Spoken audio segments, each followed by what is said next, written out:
हमारी आज की कहानी है एक बूढ़ी माँ की दर्द भरी कहानी। 3 साल हो चुके थे बेटे को अपना घर छोड़कर विदेश में बसे हुए। इन 3 सालों में बूढ़ी माँ और ज्यादा बूढ़ी हो गई थी।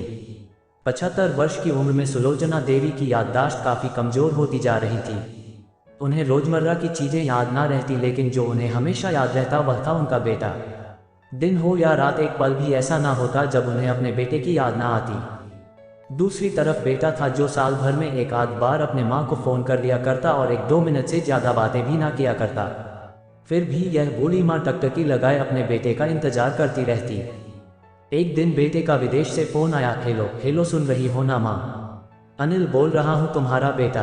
कैसी हो माँ? मैं ठीक हूँ बेटा, तुम बहू और मेरा पोता कैसा है? माँ ने पूछा। सब अच्छे हैं माँ, मैं अगले हफ्ते गाँव आ रहा हूँ माँ तुम्हें लेने। अब हम सब साथ में ही लंदन में रहेंगे माँ। तुम्हारी बहू कह रही थी माँ को यहाँ पर लेकर आओ, बेचारी अकेली वहाँ परेशान होती होगी। बेटे ने कहा। माँ की बूढ़ी सूखी आंखें आंसुओं से भीग गई। उसके कमजोर शरीर के नस नस में खुशी की लहर दौड़ गई। बेटे और बहू का अपने प्रति प्रेम देखकर माँ का मन खुशी से भर आया। बेटे ने आगे कहा, माँ तैयार रहना माँ, मुझे ज़्यादा दिन छुट्टियाँ नहीं है। जिससे जितने पैसे लेने हैं लेकर रखना, तब तक मैं प्रॉपर्टी डीलर से बात कर लेता हूँ। घर के लिए? घर के लिए? माँ ने पूछा। हाँ माँ, गांव का घर हमें बेच देना पड़ेगा। अब हम साथ में ही रहने वाले हैं तो वहाँ पर घर रखने का कोई मतलब नहीं है माँ, बेटे ने कहा। बुढ़ापे की वजह से ठीक से चलने में असक्षम माँ ने पूरे मोहल्ले में घूम घूम कर अपनी इस खुशखबरी को सबको सुनाया। सभी को खुशी हुई, सबको लगा माँ जी के आखिरी दिन अपने परिवार के साथ खुशी से बीत जाएंगे। घर वापस आकर माँ ने अपने घर के कोने कोने को ऐसे देखा जैसे वह अपने दूसरे बेटे को देख रही हो। देखे भी क्यों ना, उस घर को अपने बेटे से कम थोड़ी समझा था। अपने पति के साथ 40 साल यही तो बिताए थे, लेकिन अब मजबूर थी बुढ़ापे के आखिरी साल बेटे और बहू के साथ बिताना चाहती थी। दिल पर पत्थर रखकर घर बेचने के लिए माँ तैयार हो गई। आनन फानन में बेटे ने घर को आधे दामों पर बेच दिया। माँ ने ज़्यादा नहीं, लेकिन जिन चीज़ों से दिल लगा था उन चीज़ों को समेटा और बेटे के साथ टैक्सी में बैठकर एयरपोर्ट के लिए चली गई।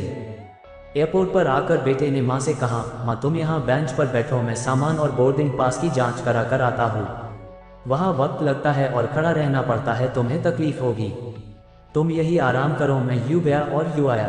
माँ बेंच पर बैठ गई और बेटा अंदर चला गया। काफ़ी समय हो गया, बेटा वापस नहीं लौटा। माँ सोचने लगी, ज़्यादा भीड़ होगी इसलिए देर लग रही होगी। उद्धरण चिन्ह। अंधेरा होने को आया, अब तो लोगों की चहलकदमी भी कम होने लगी। माँ को अब चिंता होने लगी। एक कर्मचारी ने आकर पूछा, किससे मिलना है माँ जी आपको? यहाँ पर क्यों बैठी है? डरती हुई आवाज में सुलोचना देवी बोली, मेरा बेटा अंदर सामान की जांच कराने गया है। लंदन जा रहे हैं हम। क्या नाम है माँ जी आपके बेटे का? कर्मचारी ने पूछा। अनिल नाम है मेरे बेटे का, सुलोचना देवी ने बताया। कर्मचारी अंदर गया और थोड़ी देर बाद बाहर लौटा।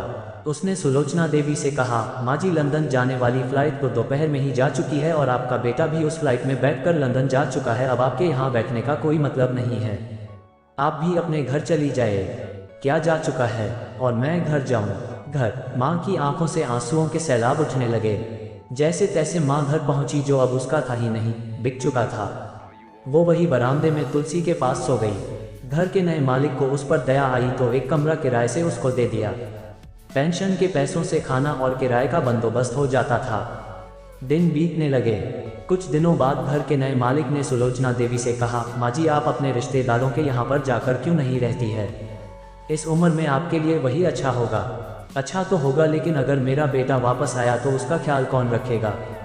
मेरा बेटा बहुत भोला है, उसे अपना ख्याल रखना बिल्कुल नहीं आता। मैं कहीं नहीं जाऊंगी, क्या पता कब उसे मेरी ज़रूरत पड़ जाए। माँ ने कहा। दोस्तों सच बता रहा हूँ, माँ की ऐसी बातें सुनकर मेरी आंखों में आंसू आ गए। किसी ने सच ही कहा है, पूत कपूत हो सकता है लेकिन माता कभी को माता नहीं होती। दोस्तों आप सभी से हाथ जोड़कर विनती करता हूँ, अपने माता पिता की जितनी हो सके सेवा करना। उनके साथ कभी बुरा बर्ताव मत करना।